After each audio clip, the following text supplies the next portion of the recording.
હું રાજેન્દ્રસિંહ રંગતસિંહ ઝાલા, ગામ મારું જૂના પહાડિયા.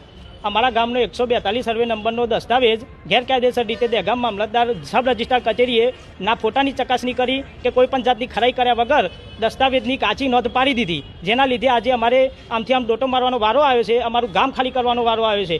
ખરેખર આ દસ્તાવેજ ખોટી રીતે થયો છે તે અમે જણાવવા માટે આવ્યા છે. જો કે અધિકારીઓ સારો જવાબ આપતા નથી, કાયદાની અલગ અલગ ભાષાઓ બતાવીને અમને પાછા કાઢ્યા છે આજે. પણ અમે જે પૈસાની લાલચમાં તમે કોઈ પણનું ઘર વેચી મારો, ગામ વેચી મારો, ખરેખર આ ખોટું છે.